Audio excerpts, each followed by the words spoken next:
بسم الله الرحمن الرحيم الحمد لله رب العالمين والصلاة والسلام على محمد وعلى آله الطيبين الطاهرين. My dear brothers and sisters, Assalamu alaikum wa rahmatullahi wa barakatuh. So this is our second session of this course, a code of a practice for Muslims in the West. Last week we spoke about the Hijrah, the Islamic migration, and whether or not it is permissible for Muslims to migrate to places where it can pose a threat to their Islamic identity and to their religion. We talked about that thoroughly. So today we're going to talk about another subject, and that is eating and drinking pertaining to Muslims in the West. Now, as an introduction, I need to, Assalamu alaikum wa rahmatullah, point out to a very common issue, and that is for Muslims who live in the Middle East, in a predominantly Muslim countries, they don't have the challenge we Muslims in the West face. The reason is there is a law in Islam called, in Arabic, called Suq al-Muslimin, which literally means Muslims market. What is Muslim market? Muslim market means that if I'm a Muslim and I live in a predominantly Muslim country and I go to the market to buy some meat, say lamb or beef or chicken, I don't have to ask. I don't have to check and verify if the meat was slaughtered according to the Islamic, code. I just go and buy and don't worry about it. Why? Because I am in the Muslim market. What that means is I assume legitimately that since I'm in a Muslim country, since I'm dealing with Muslims, I assume that those Muslims, butchers, have slaughtered the meat according to the Islamic law. So I don't need to worry about it. Then the question is, how do you know that those Muslims have slaughtered the meat according, Assalamu alaikum, to the Islamic law? I just assume, being Muslim, they would do it the right way. And if they turn to be not slaughtering the meat according to the Islamic law, this is something between them and Allah subhanahu wa ta'ala. It's not my responsibility. So I have the luxury, if I'm in a predominantly Muslim country, I have the luxury of going to the market, buy the meat, the regular meat. I'm not talking about pork, for example. I'm talking about the regular meat. Beef, lamb, and chicken, maybe camel. I don't need to verify the slaughter process. I can just go buy it and eat it. I have no issue. But what about here in the West? There is nothing called Muslims market. When I talk about Muslim market, I don't mean that, for example, Warren Avenue. No, we're not talking about Warren Avenue, where there are a few markets belonging to Muslims. We're talking about the whole market belongs to Muslims. That's what we mean. It does not apply here in the United States, in Britain, in France. So it is not a Muslim country to assume that the market is Islamic. There are Muslim individuals, but that's a different issue. That does not make the whole market Islamic.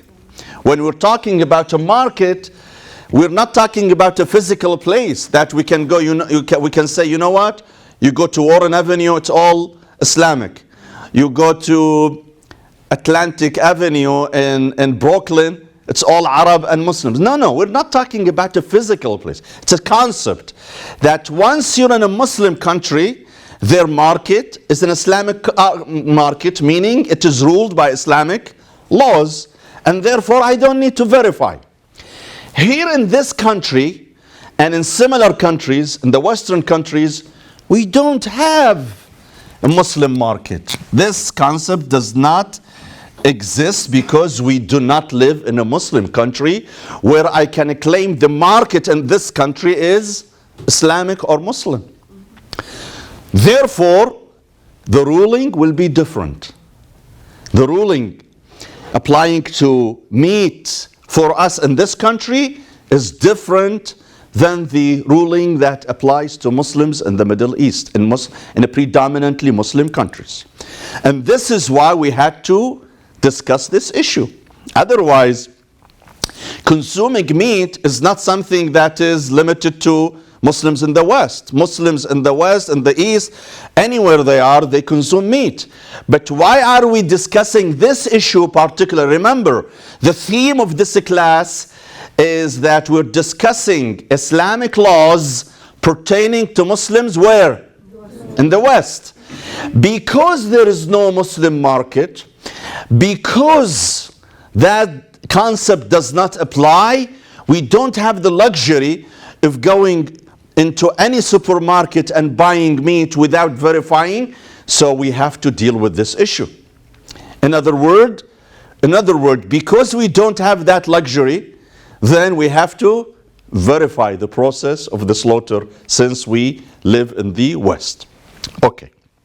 So, what are the standards? What are the norms? How do I verify the authenticity of halal meat if I am in the West?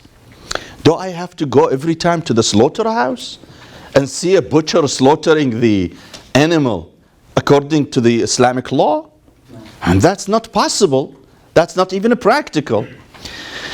Do I have to go every time myself to a farm in an arbor somewhere and buy the sheep myself and kill it to make sure that I can eat halal meat? Well, that's one way, but not anybody can do that. Certainly not me. I can do that.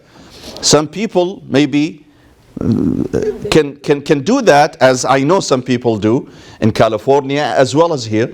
They go to one of those farms, they grab a lamb and they kill it and they give it to the farm owner. He processes the meat, and they take it back.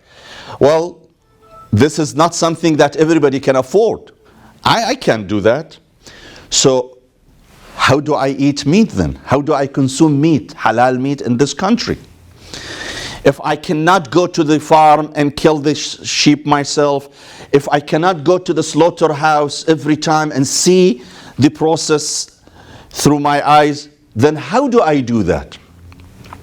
There is another law very similar to the Muslim market, and that is called in Islam, in the Islamic jurisprudence, that is called Yad al-Muslim. What is Yad al-Muslim? Huh? If you're buying from Muslim? The Muslim seller. What is Muslim seller? What does that mean? It means if I go to a Muslim seller who sells meat, I assume because he is Muslim, he would sell halal. Now, is it always the case? No. He may cheat. As a lot of time they do cheat. But if they cheat, this is something between him and Allah subhanahu wa ta'ala. Allah told me, if you go to a Muslim selling meat and he tells you it is halal, sometimes he tells you it's not halal. If he tells you it's not halal, you cannot buy and pretend it's halal. No, he is saying this is halal meat. If I go to a Muslim individual selling meat, whether he is Sunni or Shia, it doesn't matter. It doesn't matter. He is Muslim. As long as he is Muslim, I can buy the meat and he says it is halal, I can buy the meat from him and I'm not responsible for any consequences afterward. Even if it turned out to be not true, he was lying to me, I'm not responsible. Unless you know he is lying. Now, if you know he is lying, that's a different issue. Remember, in two cases you cannot buy from him. Once, when you know for sure he is lying. How? He is selling me meat and on the box it says what? Kroger's. Huh?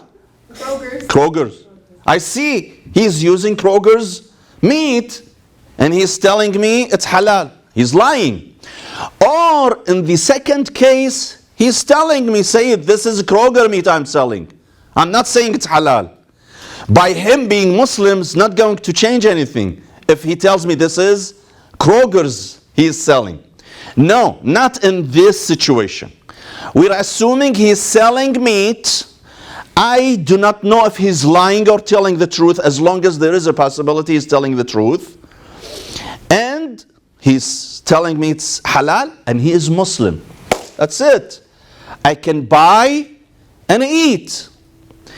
If you listen to this law, golden law, rule, you don't worry about any Muslim selling meat. People call me, Sayyid, Saad meat, halal or no? Saeed meat. Saad, Saeed, anybody. If he is Muslim, okay? And he is selling halal meat, he's saying this is halal, buy it and don't worry about anything. Don't worry. If it turns to be not true, this is between him and Allah subhanahu wa ta'ala. I'm not responsible. As far as halal and haram, some people want to become more philosophical. I know it's halal, but I just want to do precaution and not eat unless I am 100% I am sure. Do you know when you will be 100%? If you go on yourself and buy it from the farm and you kill it with your own hand. Otherwise, if you buy it from any other person, there is such possibility that they might be lying to you. There could be mistake. Mistakes happen all the time. Can I prevent mistakes? I can't. So if I want to make sure that I eat something halal 100%, which is something good, okay, and recommended, then the only choice is I go myself to the farm, buy it and kill it. But how many people can do that? How many people know how to go to the farm? I don't know how to go to the farm. How many people have the time to go to the farm? I don't have the time. How many people know how to do the slaughter? I don't know how to do the slaughter. Do you? So slaughtering an animal is not an easy job. You have to make sure that there are 4 veins that have to be cut. So this is a complicated situation. Not anybody can do it. So if you want to make sure what you eat is 100% halal, then go buy it yourself. If you want to make sure Allah will not hold you accountable, that's how concerned you are, then if he is Muslim, he is selling the meat, then you just move on and buy it from him. This is regarding what? Regarding lamb,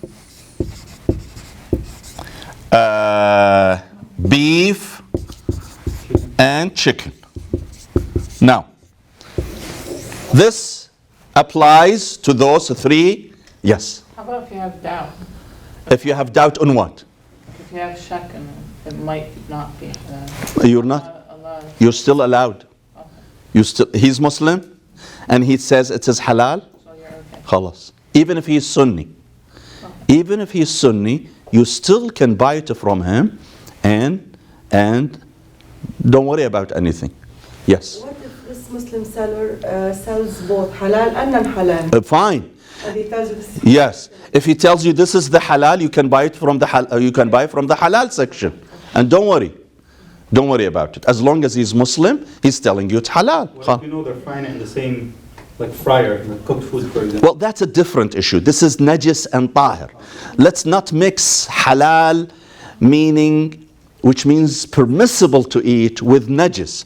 It could be halal, but if you use the same frying pot, then it becomes najis. It becomes najis because you are using the same, let's say, oil for halal meat and non-halal meat. That's a different thing. We're talking about the permissibility of eating.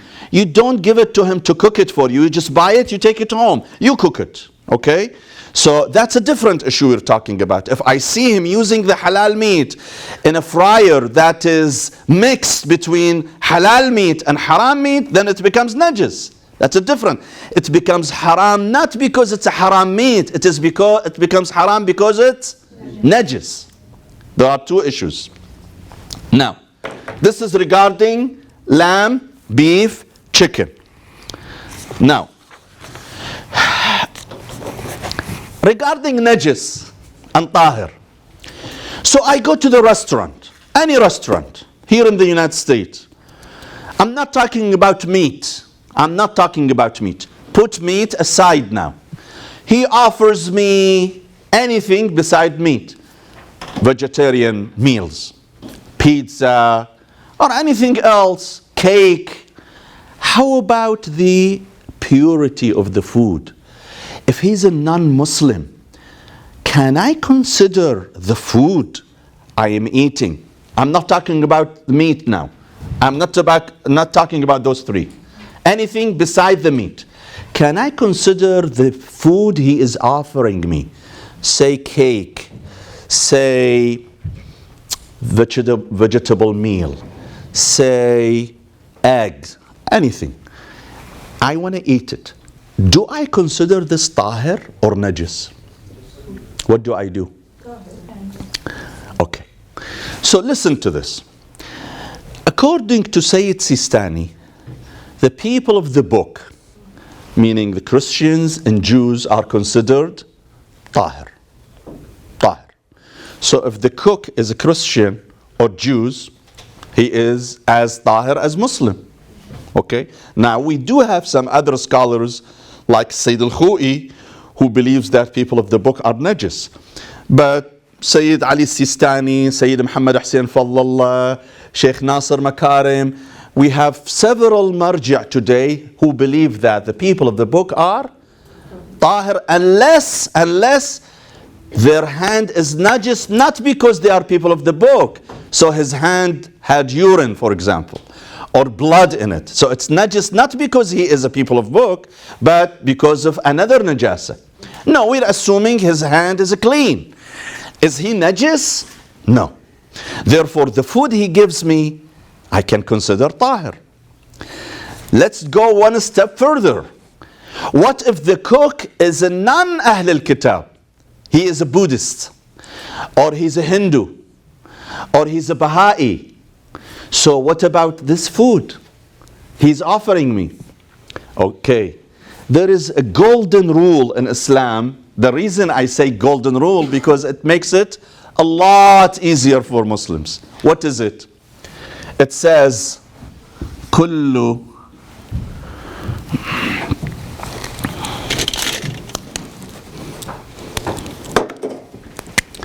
كل شيء لك طاهر حتى تعلم. Everything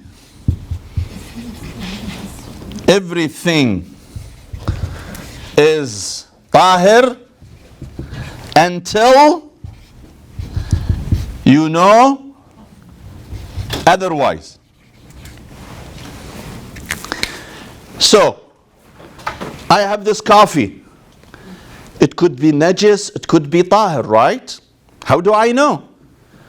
So, this golden ruling says it is tahir, unless you know. You see there is blood in it, or urine in it. Anything that you doubt. Now, if this guy, the Buddhist who offered me the food, again, I'm not talking about those three, remember. Any food other than those three, he gave me this food, I can consider it tahir. How do I know he touched it? How do I know he touched it with his wet hand? Remember, what makes it najis is not touching it. Touching it with a wet hand, where there is a transmission of moisture from and to, from the non-Muslim to the food, or from the food to the non-Muslim. Transmission of moisture. I don't know if he, when he was preparing, he really touched it with his wet hand. Maybe he was wearing gloves. How do I know? Since I don't know, I have not seen him with my eyes, I consider that to be tahir. I apply this golden rule. Now, is there a possibility that he touched it? Yeah, there is. There's 80% he touched the food with his wet hand. But remember what this says. Read what it says. Everything is tahir until you know. You know. Do I know? No. Yeah, there is 70% chance. But 70% chance is not. Is what? You don't know. You still do not know. You're not certain. When you become certain 100%, then you know it's najis. Before 100%, you apply this rule. It's still tahir. Okay? Now, be it Buddhist or Christian, it doesn't matter as long as I did not see it. Now, do I have to go inside the kitchen and inspect? No, you don't have to. See, Islam is trying to make it easier on you. Sit in your place. Don't go and inspect in the kitchen. Now, do I need to ask the cook, Mr. Cook, Mr. Buddhist, did you touch this food with your hand? No, I don't have to. I don't have to investigate. This investigation process is not mandatory. It's not necessary. Allah tells me, don't worry about it, eat it. Unless you see it. I'm just going inside the kitchen to wash my hand, for example, or in my way to the bathroom, I noticed that his wet hand was touching the food. Now it's a different story. As long as I have not seen, I don't know, I still consider the food offered to me by a non-Muslim, be it a Christian, Jew, or Buddhist, or Hindu, or any religion, halal, tahir, pure, therefore I can eat it.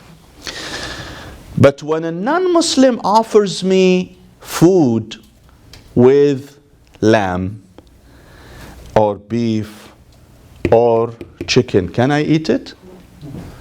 Unless he tells you it's halal. Exactly. No, not unless he tells me it's halal. Unless I know it is halal. So for example, he buys it from the grocery I buy from. Okay? A Muslim. I know he's not lying. I know 100%. So like most of these like Chinese food and places and stuff all say they buy it from Sa'ad Meat. Okay. If you trust him. If you trust him, it's a matter of trust. If you trust him that he bought it from Sa'ad, khalas. Sa'ad is halal. Why he's halal? Because he's Muslim, right? So, khalas, you don't worry about it. But if you don't know, you go to his house, you don't know, maybe he bought it from Kroger, maybe from somewhere else. Then you cannot eat this meat. You cannot eat his lamb or his beef or his chicken. Unless you trust them. Let me give you an example. You take the flight to London and then they bring you your meal. Now, nowadays you can ask for a Muslim meal, halal meal. Now, if you're certain that this meal was purchased from a Muslim or it was slaughtered, then eat, if you're certain. But if you're not certain, even if they tell you it's halal meat, because I tell you what, one time I was in Lufthansa and they told me it's halal. I said, halal? She says, yeah, it's not pork. To some non-Muslims, when they say halal, they mean it's not pork. So then it's not halal. It's not halal. No, I need to make sure I'm certain. So let's say I ask the flight attendant, where did you get this meat from? She says, we got it, the catering, from Saad, for example. We're just using Saad. We're not advertising for anybody. So then, khalas, I can eat. But if you do not know, you're not certain, you cannot eat the meat offered to you by a non-Muslim unless you know the origin and you trust them. Okay, so this is as far as those three type of food. Now, let's go to the fourth type of food, as well as the vegetarian, right? So you can eat vegetarian from non-Muslim, and you don't need to ask because there is nothing to ask about if it's a vegetarian, right? So if he offers you any vegetarian meal, you don't worry about it, you just eat it. But if a non-Muslim offers you, or you go to a non-Muslim restaurant and he offers you any of those three, you can't unless you are 100% sure. So, for example, there is a place called Restaurant Depot. Can I buy from them? They say they sell halal. So, Restaurant Depot is not a Muslim country, not a Muslim seller, right? Nor it is a Muslim country. Remember, if we were in a Muslim country, you don't need to ask. You just go and buy any company. We're assuming they are Muslims. So Halal Depot is not coming from a Muslim country. So that takes that, provision of Muslim market. The owner of Restaurant Depot is not Muslim. This takes away the second provision, which is the Muslim seller. Now, what is left with Restaurant Depot? There is one thing left.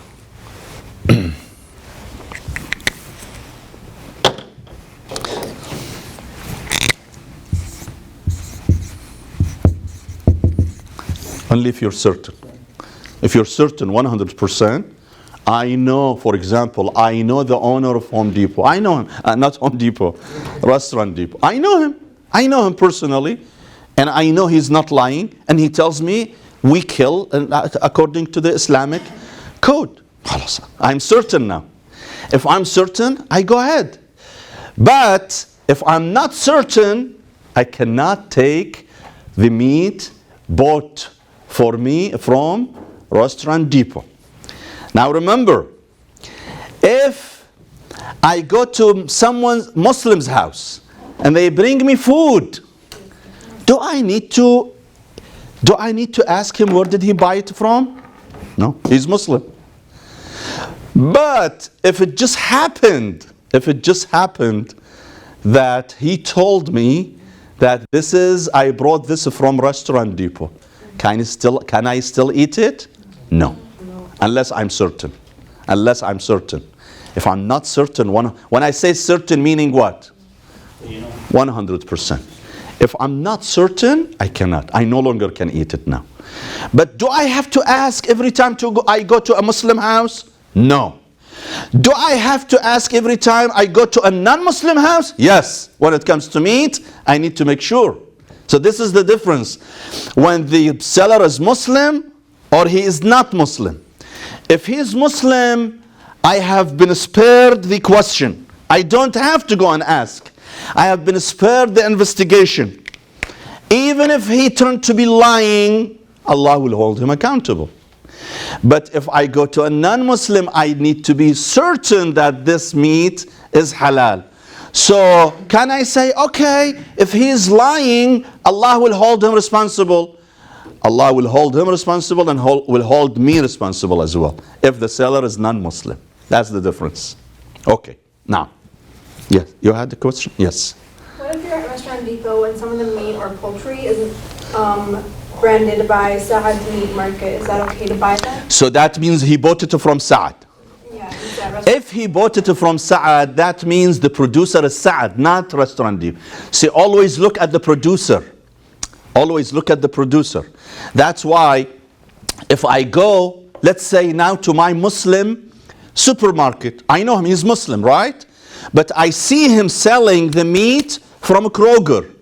Can I buy it by saying he's Muslim? No, because I know the origin. The origin is a Kroger, I can't.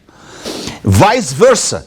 If the person selling is non-Muslim, but I see 100% it came from a Muslim origin, Saad, I can eat it, no problem. You see my point? Okay. Now, let's go to the fourth type of meat, and that is fish. What about fish in the West? Am I allowed to eat fish in the West? Well, there are two criterias. One is scale on the skin. So if the fish has no scale on the skin, I cannot eat it. Like, for example, what? Catfish. Catfish has no scale on the skin. So I cannot eat catfish. Whether the fisherman is Muslim or non-Muslim, whether I am in Najaf or in the US, it doesn't matter. Catfish is out of the question. I can't eat it. So that's one condition. The other condition is taking a life from the water. So it should not die in the water. If it dies in the water, I can't. It has to be taken alive from water, or if it died in the water, it has to be in the net after catching it. So the fisherman threw his net, and while gathering the fish, one of them died in the net. That's fine, after catching it. But if he catches the fish and it is dead in the water, it is haram. I cannot. So he has to take it out alive, or at least it dies in the net. Okay? So the people that throw dynamite in the water and Exactly. Now, if someone throws dynamite, then the fish dies in the water. That fish is not halal. Now, this is the ruling regarding the fish. Now, what about me here in this country? Okay, so I go to the supermarket, I look at the meat, at the fish, and it has scale. By the way, there is an index in the end of the book showing in page 260, appendix list of scale fish. In page 260, it shows to you the scientific name, the regular name, and whatever. So, salmon, salmon, or trout, they have different names. Anyway, if you want to know the fish with scale on the skin, you go to this index in page 260. So the first thing is, I go and I make sure that there is a scale, or I ask. For example, if you go to Burger King, okay, and you ask them about the fish, it is cod, not cats, not catfish, cod with D, C-A-D, codfish, not catfish. Codfish is halal, has a scale on it, so you can eat the fish offered by Burger King. Okay? Now, the second issue, so this one has been verified. Okay? What about the second one? I go to the supermarket, I don't know if they took it alive or it was dead. So the second one was not, it was not verified. So how do I do that? Do I have to go to the ocean every time and watch them catching the fish alive? No, you don't have to. As long as you are aware of the common method with which they catch the fish. See, in the United States of America, in the West in general, they don't use dynamite. Dynamite is illegal. So that means that I am almost certain that the fish that I am eating or buying died outside the water. Almost certain. Here. How I'm certain? By applying the common method with which fisheries catch the fish with. In the West in general, in most countries actually, that is not legal. Dynamite is not legal. So that means I can go and buy the fish and it's okay. I have no problem here in the West. And this fisherman doesn't have to be Muslim. The seller of the fish doesn't have to be Muslim. I can buy it from a Chinese guy, a Portuguese guy. It doesn't have to. I don't care about the identity of the seller. And like meat, with meat I had an issue with the identity of the seller. With fish, I don't worry. Now, there is a fourth type or fifth type of meat, and that is seafood. How about lobster, shrimp, crab,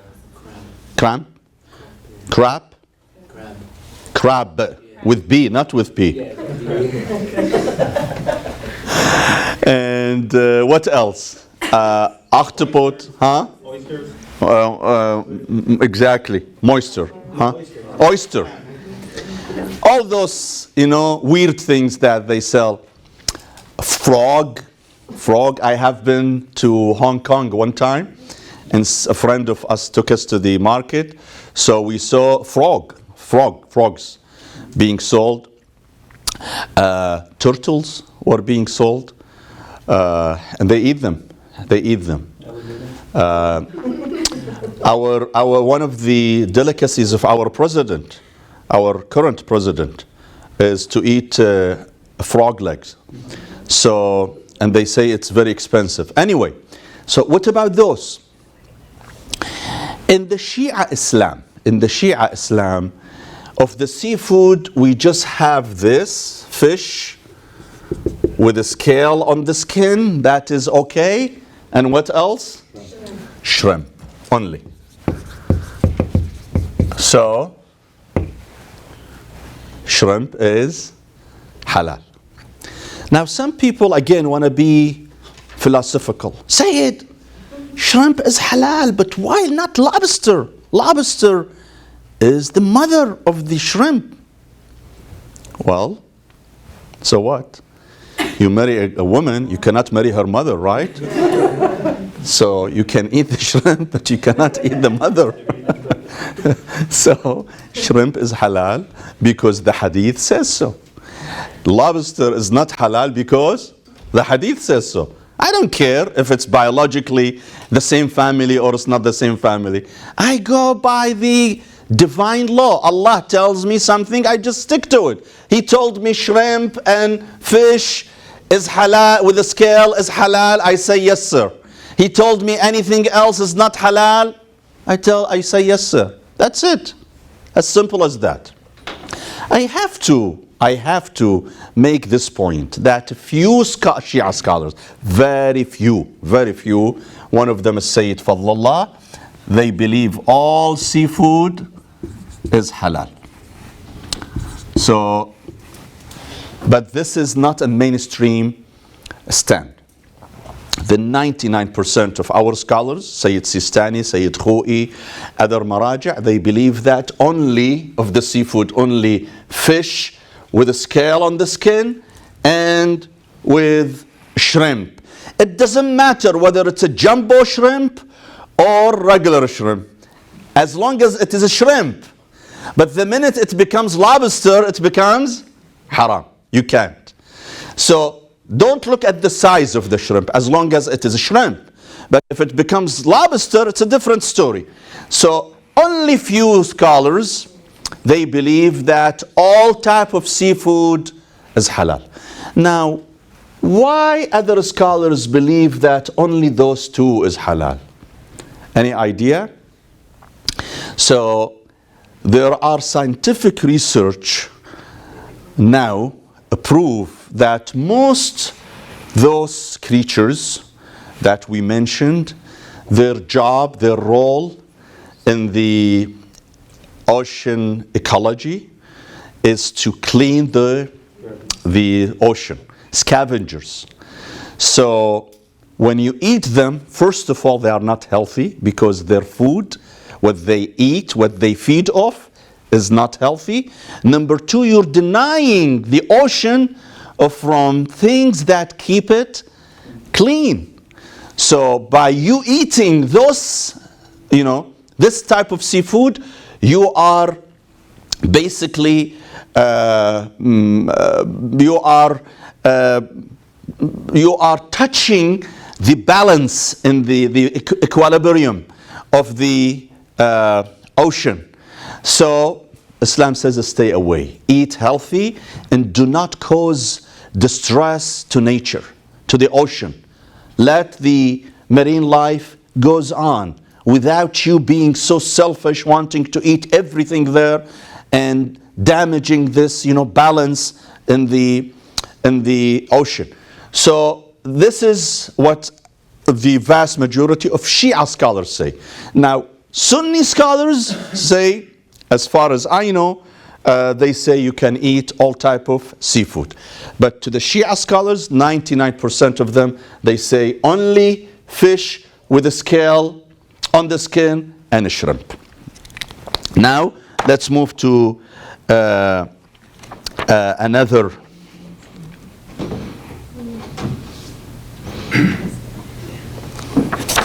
Okay.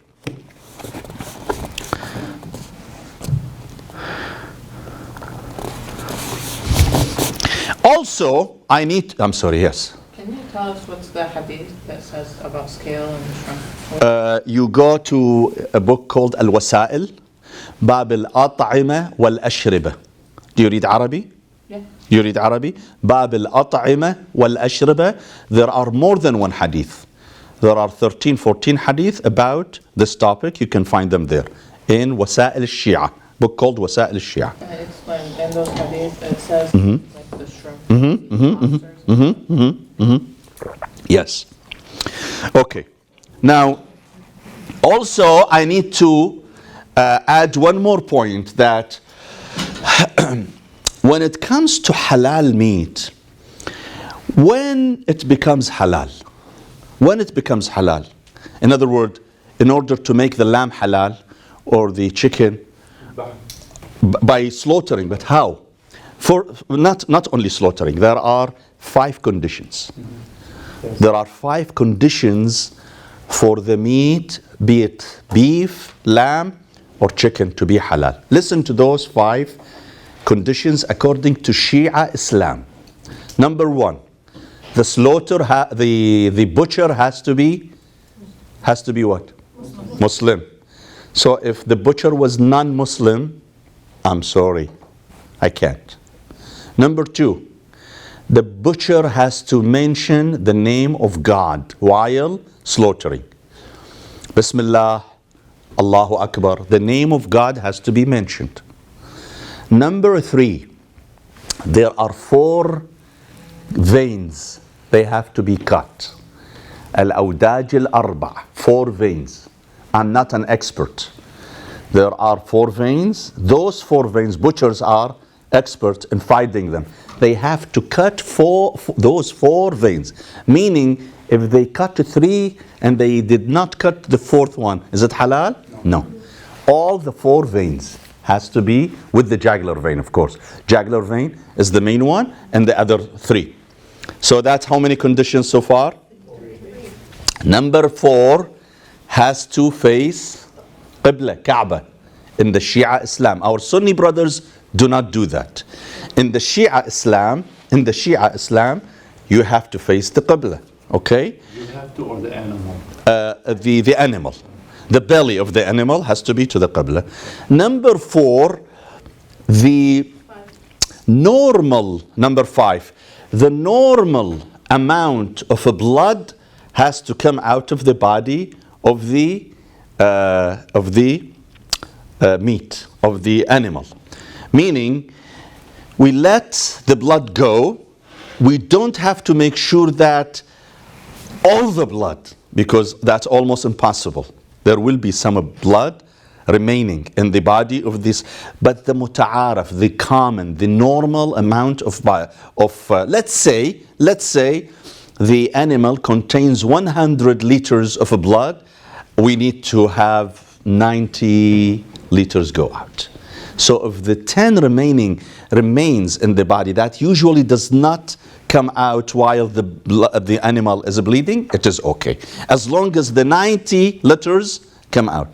So if I kill the animal and I don't allow it to bleed, is it halal? No. Now, this is what I wanted to say.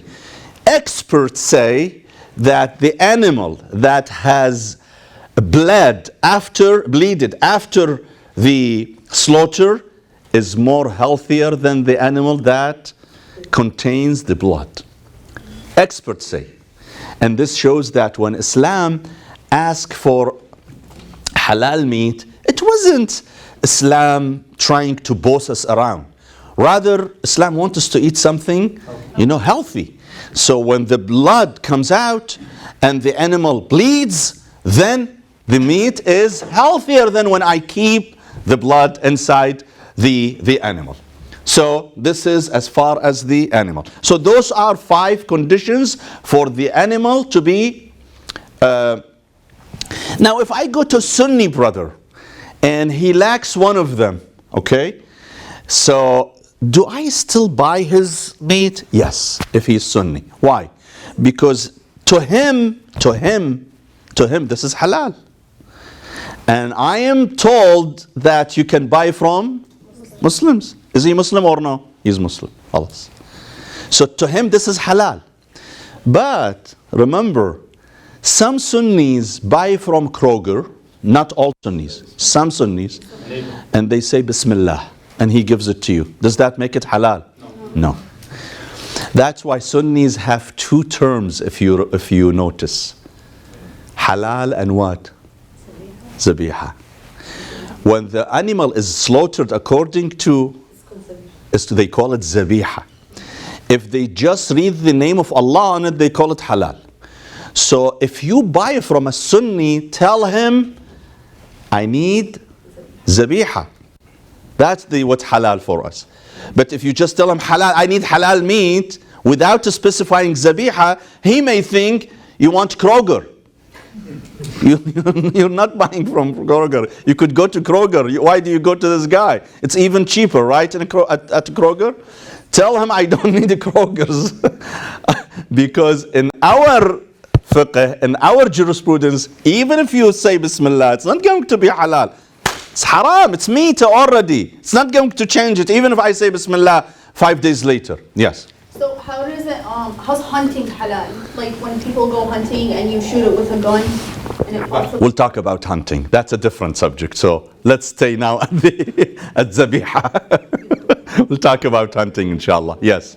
So if I understood correctly, like you need those 5 specific characteristics for it to be halal from the Shia. Yes. So if the Sunni takes one out, you could still eat it. Not anyone. Only the Qibla. Only the Qibla, because to them, Qibla is not mandatory. But to the Sunnis, Bismillah is mandatory. So if a Sunni doesn't say Bismillah on it, it's not Zabiha. Even to him, it's not Zabiha. You see? Okay, now, another subject and we shall conclude. And this is one of the most difficult topics that we always face. What is that? Gelatin. Is gelatin halal or not halal? Depends the source. Because now gelatin is used in every single product you use at the kitchen. I don't know of the spelling. If it's wrong, let me know. Is that correct? So gelatin, is gelatin halal or haram? Depends on the source. Exactly. So we have animal gelatin, we have animal, and we have veggie. Veggie is V-E-G-I, right? G-G-I or Y? E? Okay. Okay. So if it's veggie, you have no issue. You eat and صحتين. You have no issue. What about if it's from the animal? Again, if it's from animal and it says on it made in, say, Turkey, for example, Turkey the country, not the animal. Made in Turkey, it is halal. It says made in Iran, halal. Made in Morocco, halal. Made in Egypt, halal. Made in Indonesia, halal. If it's made in a Muslim country. What if it's animal and made in the US or any non-Muslim country? This is the question. This is the question. Now, Haj Abbas, did you say haram? No. Someone said haram? No, don't give fatwa, please. So don't rush to a fatwa. Okay, listen to this. Listen. When Sayyid Sistani was asked, he said, this is halal, this is halal. Another one, unknown. Unknown, meaning we don't know where it was made. This is also what? Halal. This one is, I don't know. I don't know if it's animal, veggie, Pakistan, China, I don't know. I just saw gelatin. It's okay, you can eat it. The problem occurs when? So we have 4 categories now. Veggie, made in Turkey, and known. These are all what? Halal. There is one that we have a problem with. Which one? The gelatin made of animal and it is made in a non-Muslim country. Now, that's the question. How about this one?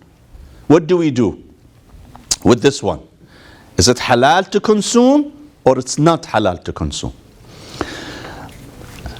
There is something called chemical process. Is that correct? Or CESS, huh? Yes. I'm sorry, my spelling is not good. Chemical process.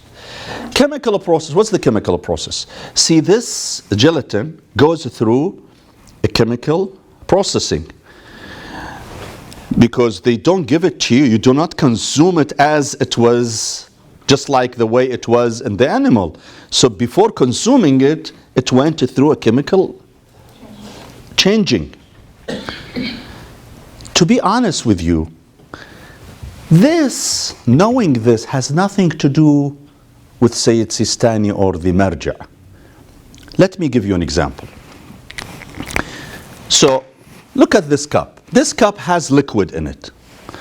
If the liquid is water, is it halal or haram according to Sistani? If the liquid inside this is wine, is it halal according to Sistani or haram? Haram. So is it clear, right? If the liquid inside is water, drink it, halal. If the liquid inside is wine, it's haram, right? Now, what is the liquid now? Does Sistani know? No. Does Sistani know? No. Can I ask Sayyid Sistani what is the liquid? Sistani doesn't know. This is not his job to tell you what's the type of the liquid inside. Even if he sees it, I don't know. If it's wine, you cannot drink it. If it's water, you cannot drink it. If it's coffee, you cannot drink it. But whether this is coffee or wine, Sayyid Sistani, that's not Sayyid Sistani's business, right? Sayyid Sistani gives you the general ruling.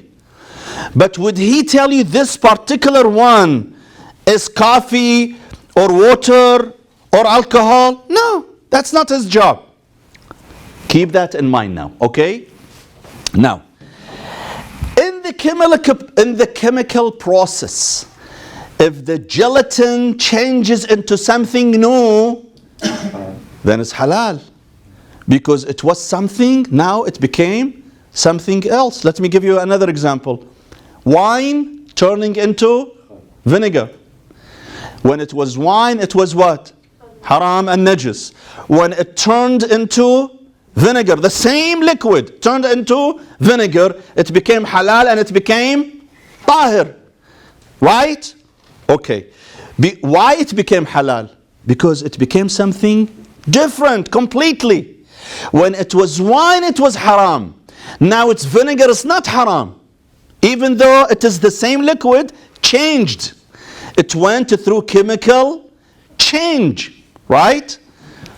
If the gelatin goes through, when it goes through the chemical process, it changes the nature to something else, it becomes halal. Now the question, does it change during the chemical process or it does not? That's not Sayyid Sistani's job. That's whose job? Chemist. Chemist? Do we say chemist?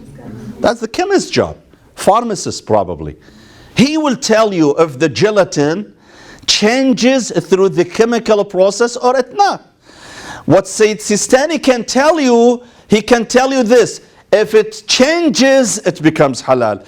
If it does not change, it's not halal. Whether it changes or not, that's beyond Sayyid Sistani's and any scholar's expertise. We have to go to the expert in the field, which is the chemist. Do we have to go?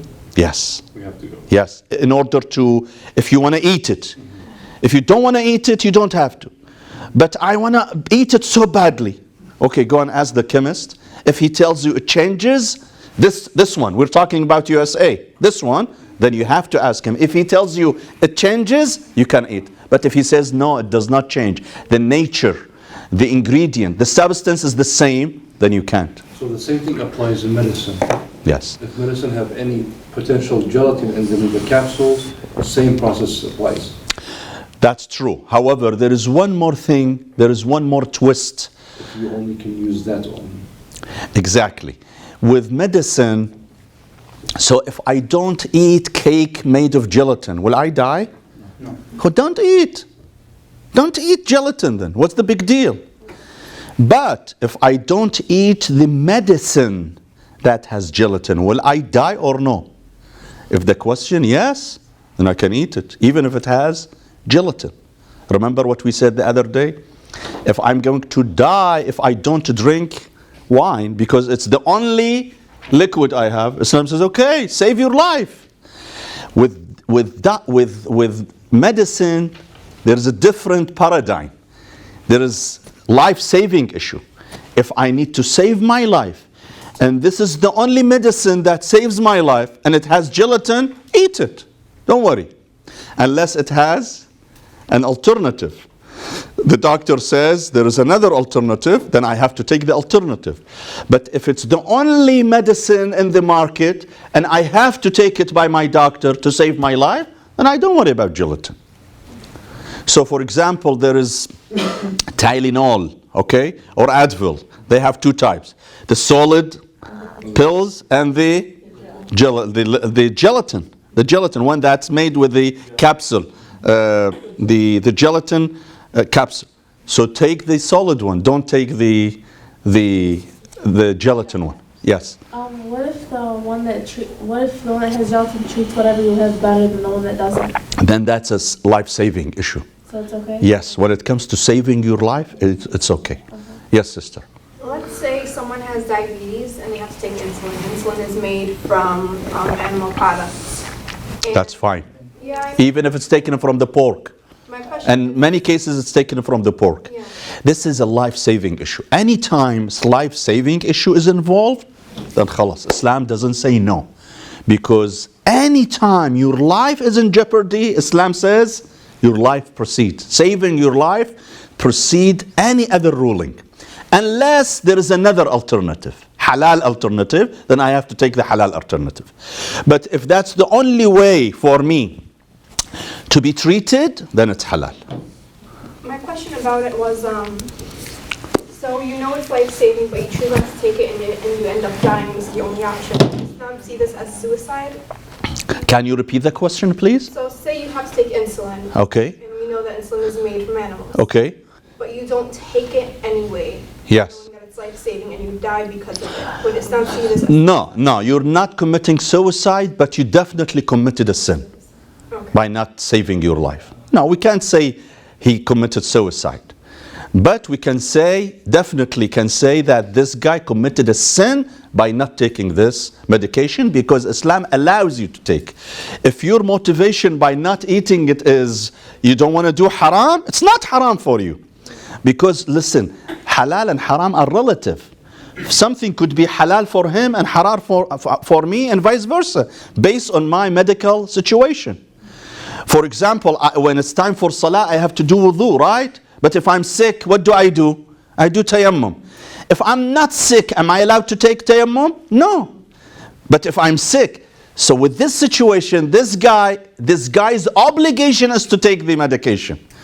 It is like someone fasting. You know, some people, they are sick. He's sick and yet he's fasting. I told him, oh, how do you fast? Yeah, my heart does not allow me. What do you mean you're not allowed to fast if you're sick? If you're sick and fasting worsens your situation, in fact, you're not only not getting hasana, you are getting sin. You're committing a sin when you fast. Your job is to break your fast now and then make it up later on. So when someone's obligation is to take it to save his life, that's his obligation. He can't say, I am not going to take it because it's haram. It's not haram. It's haram for someone who doesn't have this option. But for someone who is in this situation and that's the only alternative he has, it's halal for him. By not taking it, he will be committing a sin. Thank you so much, my dear brothers and sisters. We have not finished. We had a few other issues. I will leave them for the next week. But please be prepared by reading the next chapter, which is 113 through 119. 113 to 6 pages. Read them. So next week we are going to finish those issues, remaining issues from the eating and the drinking, and then going to dress and clothing, part 10. Yes.